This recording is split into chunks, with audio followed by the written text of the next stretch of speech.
Pamela et Arlen Henricks détiennent plusieurs qualifications académiques et pratiques.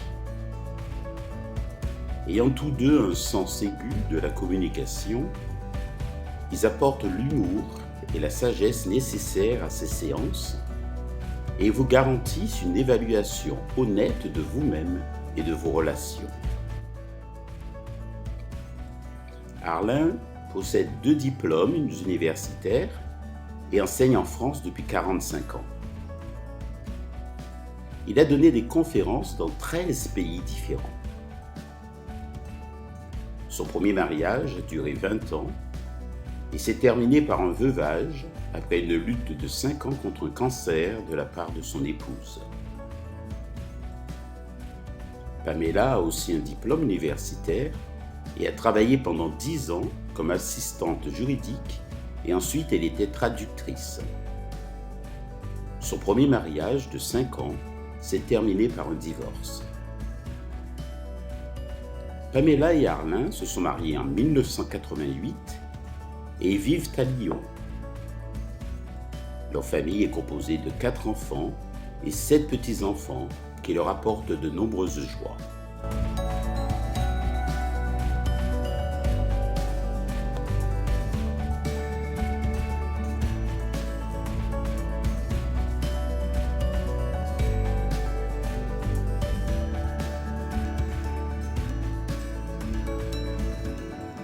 Bonjour, mesdames, messieurs. Cette présentation s'intitule « Un mariage sans liaison dangereuse ». Cette présentation vise les couples qui veulent s'assurer qu'ils ne se tromperont jamais l'un l'autre. La plupart des couples croient qu'ils se resteront fidèles jusqu'à ce que la mort les sépare. N'est-ce pas le but? Mais souvent, ce n'est pas ce qui se passe. Cette séance a pour objectif de nous aider à honorer les vœux prononcés devant Dieu et devant les hommes. Quelle est la base de la fidélité? Nous avons quelques observations générales. L'une d'entre elles, c'est que personne n'est incorruptible. Tout peut se faire. Ce n'est qu'une question de prix. Il y a quelques années est sorti un film intitulé « Proposition indécente ». Je n'ai vu qu'un extrait, mais l'intrigue était très simple. Un homme très riche a proposé à un autre homme $1 million pour le laisser coucher avec sa femme. Beaucoup de gens discutaient de ce film et certains ont affirmé haut et fort « Je ne serai jamais infidèle à ma femme, même pour $1 million ». D'autres ont dit « Eh bien, 1 million, c'est 1 million ». Donc, je vous pose la question à vous. Seriez-vous infidèle à votre conjoint pour $1 million? Vous me répondriez bien naturellement non, sans hésiter. Et pour $1 milliard, alors? Le prix a augmenté un petit peu, n'est-ce pas? Maintenant, je vous pose la question. Est-ce que votre réponse a été aussi rapide pour $1 milliard que pour $1 million? Ou avez-vous hésité? Que vous faudrait-il pour être infidèle à votre conjoint? De l'argent? Peut-être pas, mais cela pourrait être un besoin émotionnel, tel que l'amour-propre, le prestige, le pouvoir. Seule une relation centrée sur Dieu peut poser les fondements de mariage solide. Malheureusement, dans le passé, on a évoqué de mauvaises raisons pour la fidélité. Pour rester fidèle à son conjoint, les 3 mauvaises raisons ont été données par certaines personnes. C'est la réputation, la contamination et la grossesse.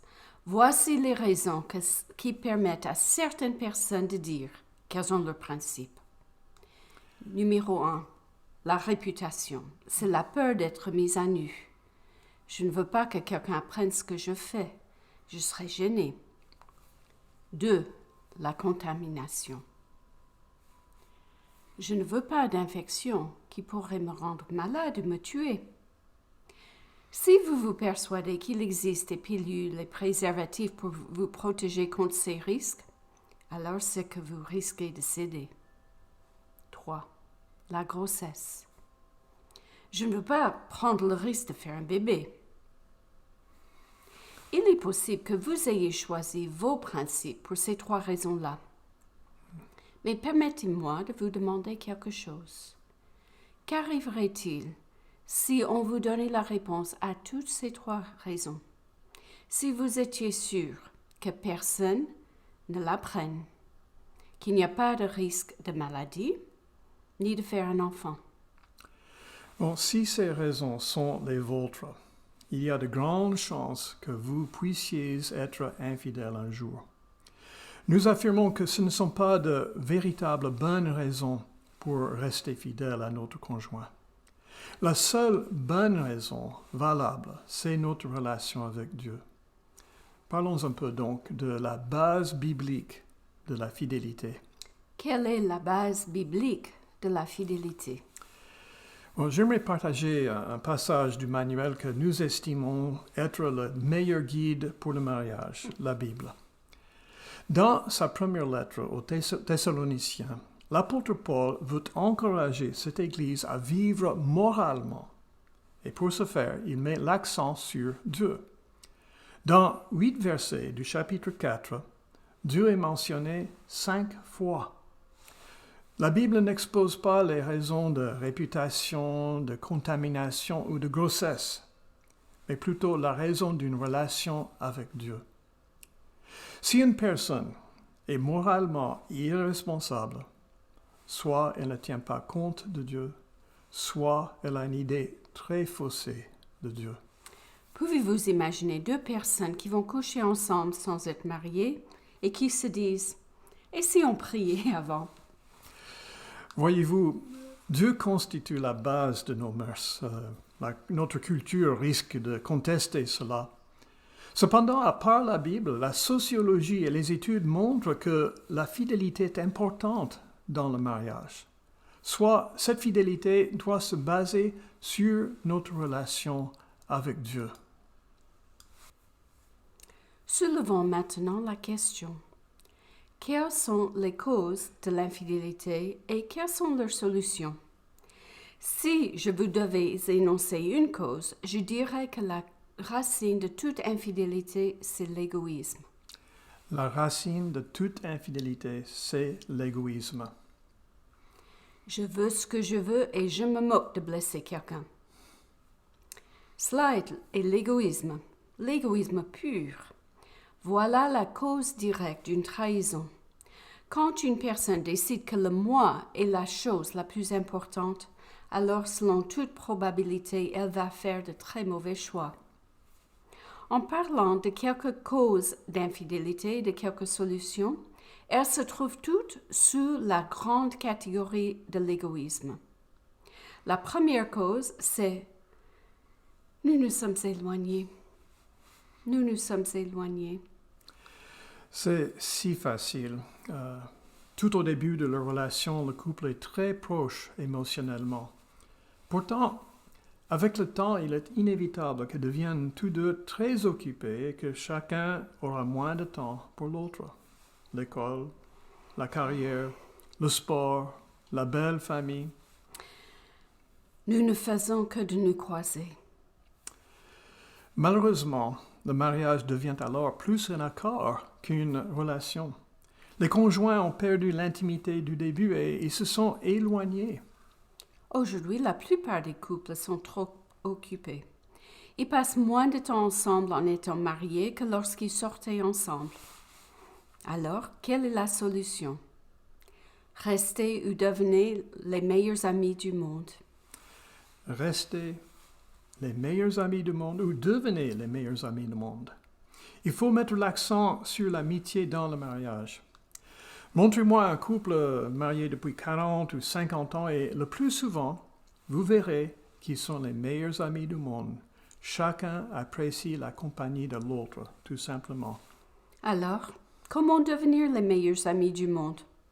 Ne serait-ce pas en nous consacrant à la relation? Ce qui se produit souvent dans le mariage, c'est l'absence d'engagement vis-à-vis de cette relation. Chaque couple a besoin de temps ensemble, du temps pour s'investir, pour parler, pour partager ensemble. pas de programme, pas de résolution de problème, mais simplement pour établir cette relation. Donc, une des causes de l'infidélité, c'est nous nous sommes éloignés. La solution est restez ou devenez les meilleurs amis du monde. La deuxième cause que nous vous proposons, c'est la pensée déformée. La pensée déformée. Nous allons maintenant un peu plus loin. Le péché déforme la pensée. Le péché déforme la vérité. Le péché déforme la réalité. Le péché n'est souvent rien de plus qu'une déformation, n'est-ce pas? Satan est le père du mensonge, le père des déformations. Satan ne peut créer, donc il n'existe que pour gâcher tout ce qui est bon. L'amour est bon, mais s'il est déformé, il peut devenir la convoitise, qui est égoïste et mauvaise, même dans le mariage. La convoitise n'a rien à voir avec le désir de se donner et de penser à l'autre en premier, comme Jésus l'enseigne. La convoitise dit « Je vais te manipuler, je vais me servir de toi, je vais exiger beaucoup de toi, je vais te culpabiliser. » La convoitise est toujours mauvaise, toujours égoïste. Il existe de nombreuses raisons que les gens avec de bonnes mœurs évoquent pour trouver des justifications à leur comportement quand il est contraire à leurs principes et même à leur comportement détourné. Souvenez-vous que ce sont des gens de cœur, tout simplement avec des pensées déformées. Voici quelques-unes de leurs raisons pour vous démontrer comment le père du mensonge peut semer la pagaille dans votre tête sans que vous en aperceviez. La raison la plus courante, c'est « Je ne suis pas heureuse. Je ne suis pas heureux. Je ne l'aime plus. J'étais si jeune que je ne savais pas ce que je faisais.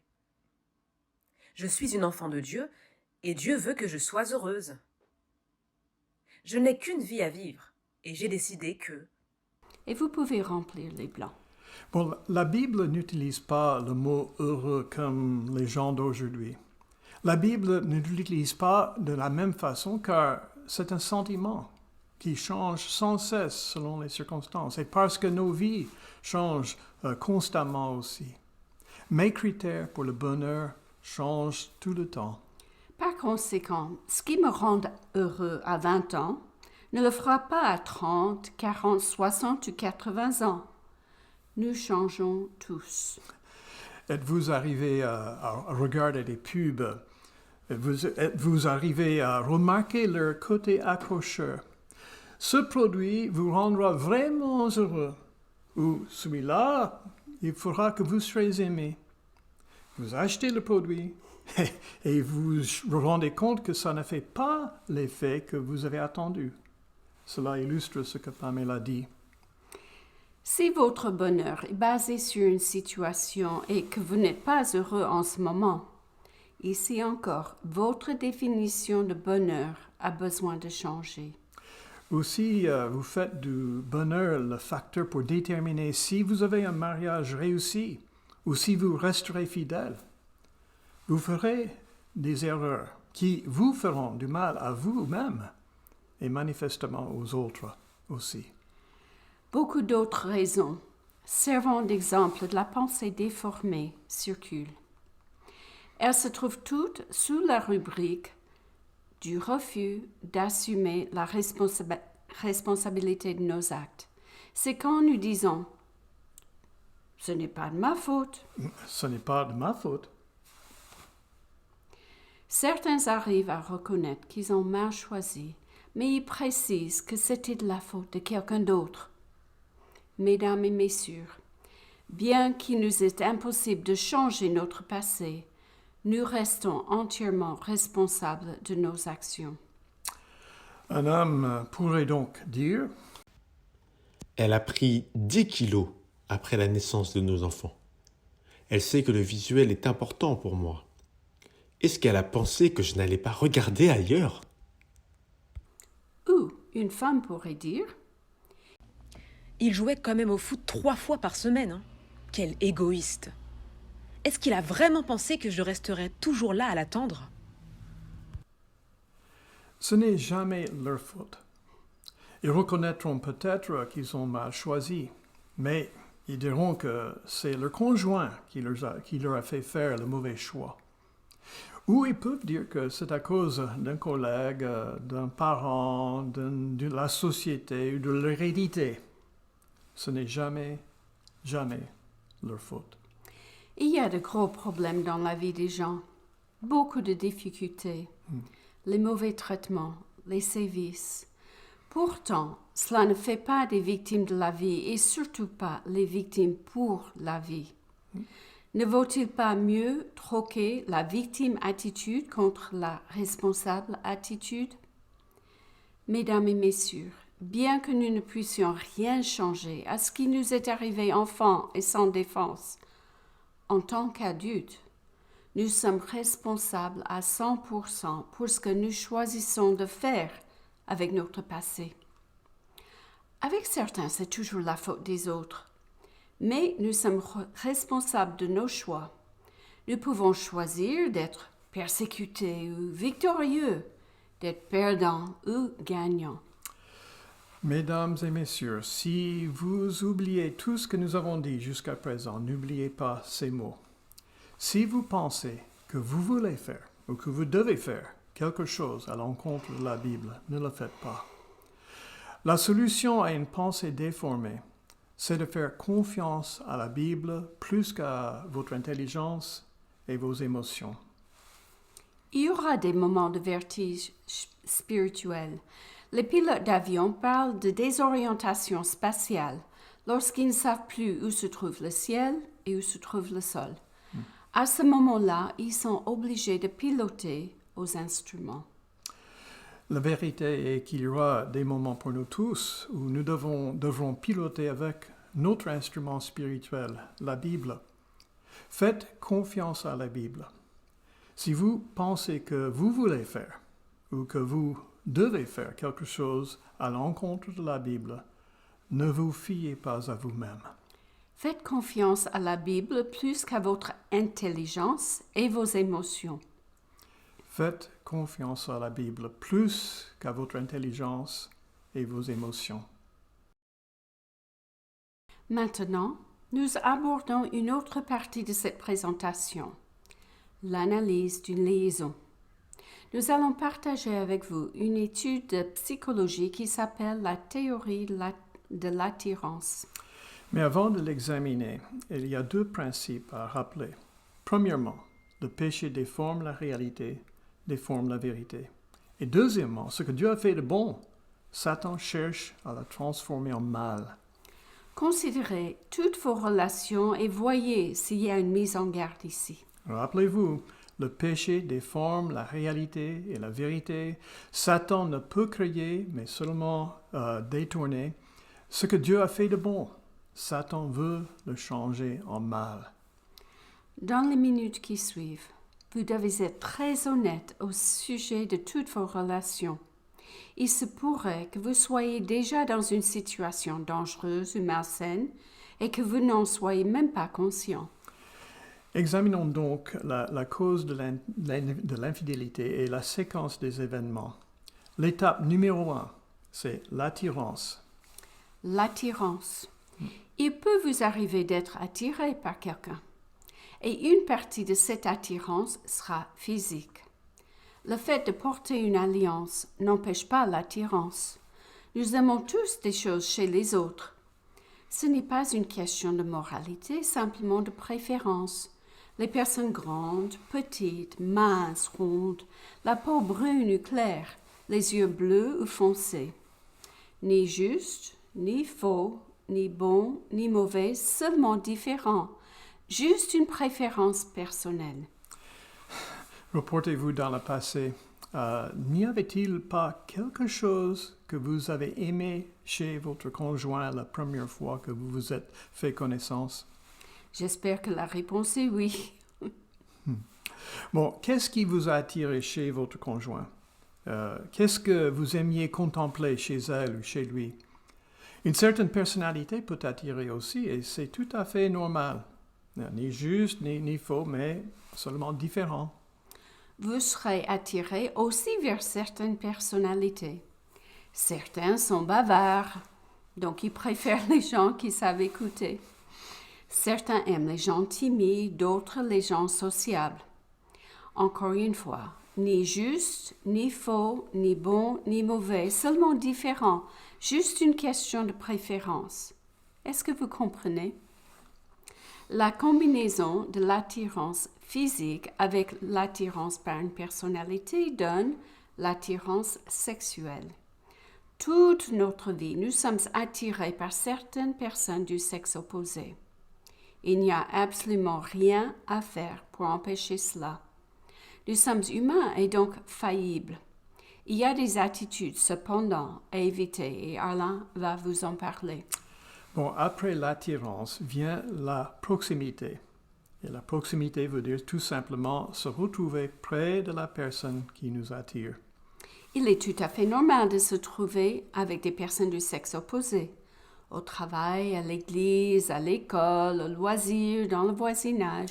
Bon, il est naturel d'être avec les autres, mais dans certaines circonstances, cela peut devenir dangereux. La troisième étape suit la proximité de près. C'est le partage. Et le partage veut dire communication. Nous sommes des êtres sociaux et nous communiquons avec les autres tout le temps, n'est-ce pas? Il est naturel de parler avec quelqu'un, mais il y a des signaux d'alarme. Écoutez bien, Alain. Bon, il y a 3 mots clés qui devraient nous donner l'alarme. Numéro 1, c'est l'anticipation. L'anticipation. Vous avez hâte de revoir cette personne. L'anticipation. Deuxième, l'apparence. Vous souriez, vous vous occupez de votre apparence, vous choisissez vos vêtements avec soin, vous vérifiez vos cheveux et votre maquillage. Et vous rentrez le ventre. L'apparence. Troisièmement, l'emplacement. Vous vous plantez pour croiser cette personne à l'école, au gymnase, au supermarché, à la plage, au même restaurant. L'emplacement. Bon, si l'un de ces 3 exemples s'applique à vous, vous vous dirigez dans le mauvais sens et vous êtes en train de faire de mauvais choix, même si cela vous paraît innocent. Et si vous dites, tout le monde a besoin des autres, faites attention. Ne niez pas que vous puissiez avoir une aventure un jour, ou que vous soyez déjà en route pour une aventure. Soyez honnête avec vous-même. N'oubliez pas que tout ce que Dieu a créé de bon, Satan veut le tourner en mal et peut le tourner en mal. La 4e étape dans la séquence des événements vers une liaison, c'est la révélation. La révélation va désormais plus loin que l'amitié. Maintenant, vous avez atteint le stade où vous vous mettez à parler des choses personnelles en général, des problèmes de votre mariage ou avec votre conjoint. La logique ou le raisonnement peut ressembler à ceci. Ma femme et moi, nous avons un vrai problème de communication. Lorsque nous essayons de discuter, nous finissons toujours par nous disputer. Je ne la comprends pas et elle ne me comprend pas. Mais vous savez, il y a une de ses amies. Quand je parle avec elle, la conversation coule toute seule, comme si nous avions des atomes crochus. J'attends avec impatience nos rencontres pour pouvoir parler avec elle. Elle pourrait peut-être m'aider. Elle connaît ma femme et elle me connaît. Personnellement, je crois que je suis un mari qui n'est pas mal du tout, mais ma femme n'en est pas d'accord. Elle est toujours en train de me critiquer. Donc notre amie pourrait peut-être m'aider.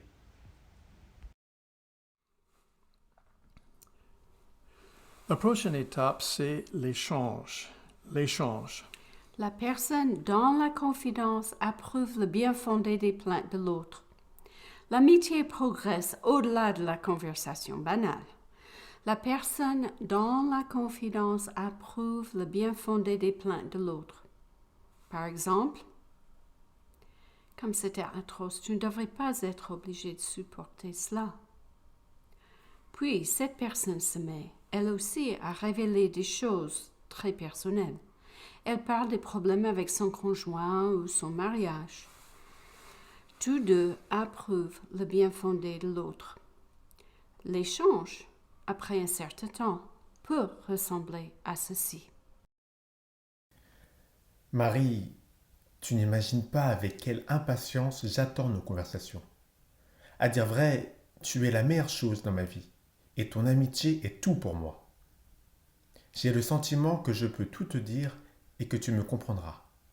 Je serais vraiment seul si tu n'étais pas là. J'apprécie beaucoup les moments que nous passons ensemble. Moi aussi, Jean-Luc. Ton amitié représente beaucoup pour moi et je suis toujours impatiente de te revoir. Ta femme a de la chance. Elle ne sait pas ce qu'elle a. Voici l'adultère émotionnel.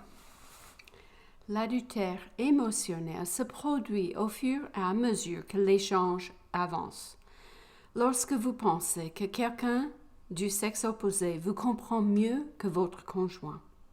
Attention, ceci est essentiel. Effectivement, n'oubliez pas, quand vous pensez qu'un membre du sexe opposé vous comprend mieux que votre conjoint, cela doit vous alerter sur le fait que cette relation-là n'est pas saine. La sixième étape est celle qui brise le cœur. C'est ce qui rompt le mariage. Mais mesdames et messieurs, il y a juste un petit pas entre l'étape 5, l'adultère émotionnel, et l'étape 6, l'adultère physique. L'adultère physique. Vous n'aviez pas l'intention de le faire. Vous aimiez votre conjoint. Vous aviez juste besoin d'un ami ou d'une amie pour vous écouter. Peut-être quelqu'un avait-il besoin d'aide. Que s'est-il passé? Bon, Satan, le père des mensonges, le père des déformations, vous avez convaincu que cette amitié était anodine. Quelle est la solution? Bon, nous devons comprendre qu'il faut prendre des mesures radicales dans une telle situation. Fouillez la situation à toutes jambes. Courez dans le sens opposé. Fouillez la situation. Combien vaut votre mariage?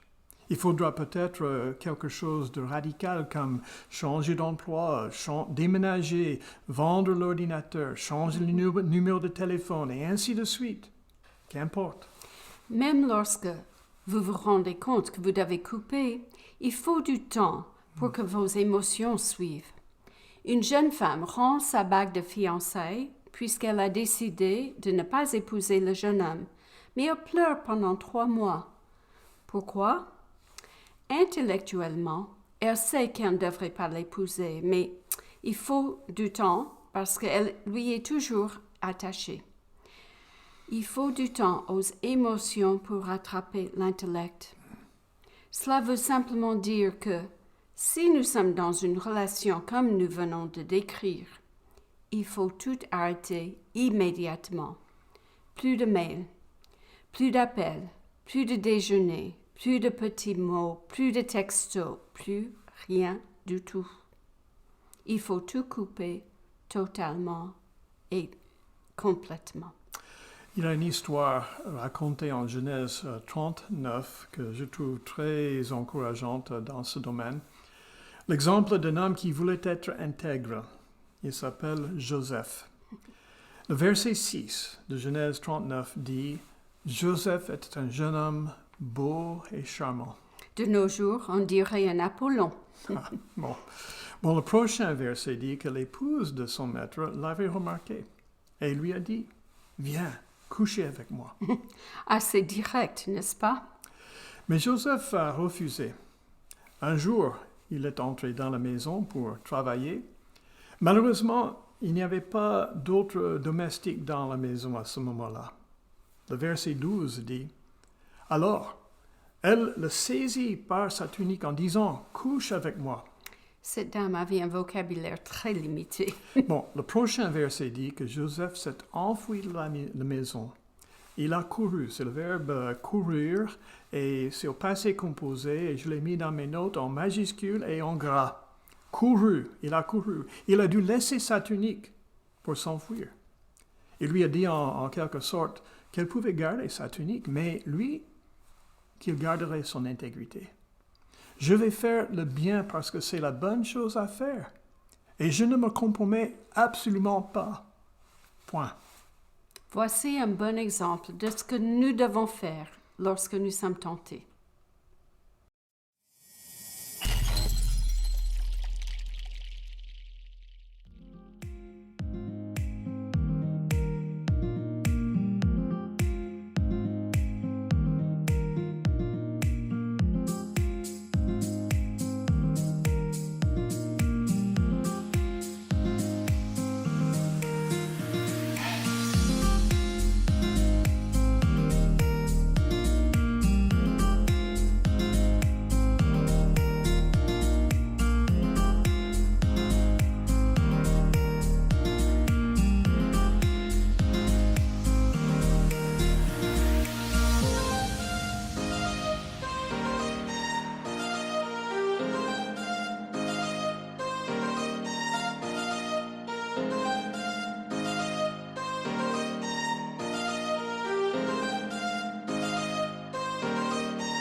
Un point essentiel, c'est prévenir vaut mieux que guérir.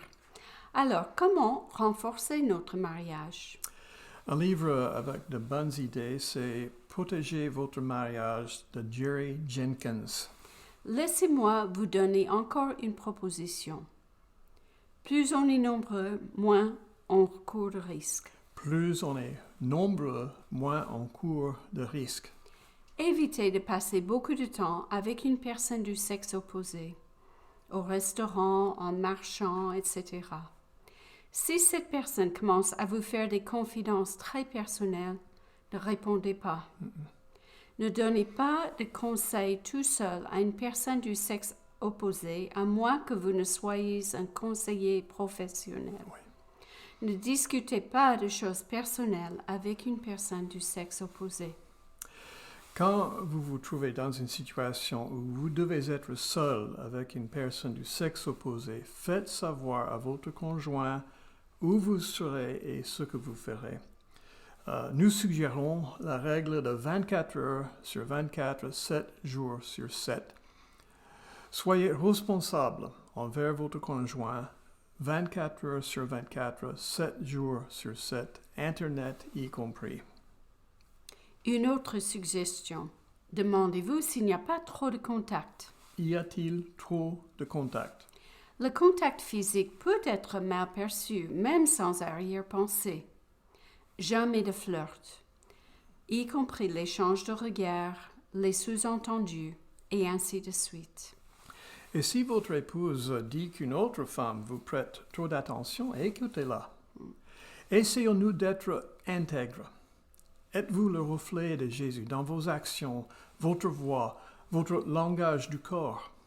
Si quelqu'un vous drague, si vous faites des avances, auriez-vous par hasard donné l'impression que vous êtes disponible? Quel message est-ce que vous communiquez dans votre façon de vous habiller, de sourire et de parler? Reflétons-nous le nom du Christ que nous sommes censés le porter? Sommes-nous intègres dans notre manière d'agir, de parler et de nous présenter? Une troisième suggestion. Dites « oui, je le veux » tous les jours. Oui, je le veux tous les jours. Chaque jour, faites quelque chose pour faire comprendre à votre conjoint que vous l'aimez.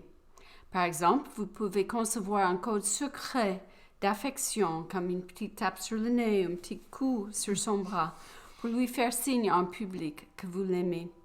Donnez-lui un baiser chaque fois que vous quittez, et puis un autre quand vous vous retrouvez. Nous ne nous quittons jamais sans nous dire « je t'aime ». Chaque jour, faites quelque chose pour votre conjoint. Alors, j'ai un grand problème là parce que je ne me souviens pas toujours.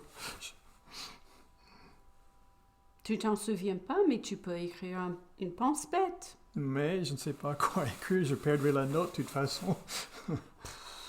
Écris un petit rappel sur ta main. Mais ça ne vient pas naturellement. Mais avec la pratique, ça deviendra naturel. Mais je ne sais pas quoi dire. Achetez une carte pour le dire à votre place. Mais les cartes sont chères. Oh, écrivez quelque chose sur un post-it. Oh. Très peu de gens seraient contrariés si leur conjoint leur disait une fois par jour qu'il l'aime. Avez-vous déjà entendu quelqu'un dire « Qui me laisse tranquille, il n'arrête jamais avec ses mots gentils ». Pensez à ceci. Un jour, sans le savoir, vous diriez « Je t'aime » pour la dernière fois. Il est plus facile de rester fidèle quand nous sommes émotionnellement proches, quand nous sommes les meilleurs amis du monde. Mais que faire s'il y a une séparation émotionnelle? Il existe des gens mariés mais qui vivent comme des célibataires. Ils se sentent seuls, ils sont séparés émotionnellement. L'un des conjoints voudrait être proche mais pas l'autre. Chacun vit en solo. Premièrement, vous devez reconnaître que ce n'est pas à vous de changer votre prochain, ni de le transformer en saint. Ce n'est pas à vous de changer votre prochain, ni de le transformer en saint. Vous pouvez prier, mais ce n'est pas votre responsabilité de changer une autre personne.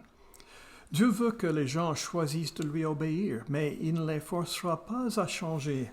N'oubliez jamais que l'on ne peut changer que soi-même et que c'est peine perdue de vouloir changer les autres. Mais vous le saviez déjà, n'est-ce pas? Ah oui.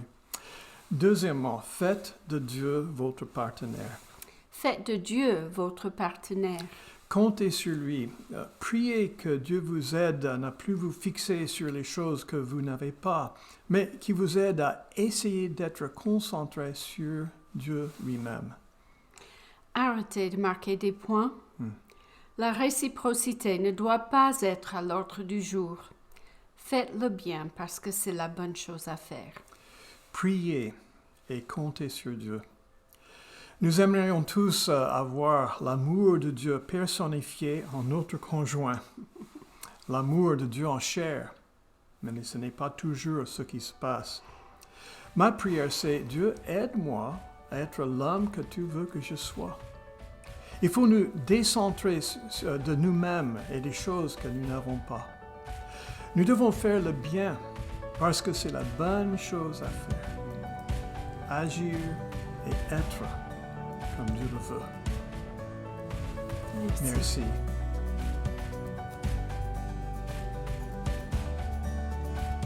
Très vite, dans un mariage, un couple peut se rendre compte que ce n'est pas ce que j'attendais. D'habitude, les gens entrent dans le mariage avec une vision idéalisée de ce que ce sera. Mais peu après la lune de miel, cet idéal cède la place à la réalité. Pour rester unis émotionnellement, il est essentiel que le couple apprenne à modifier ses attentes. Cette partie présente quelques-unes de ces attentes irréalisables, tout en donnant des conseils pour les modifier.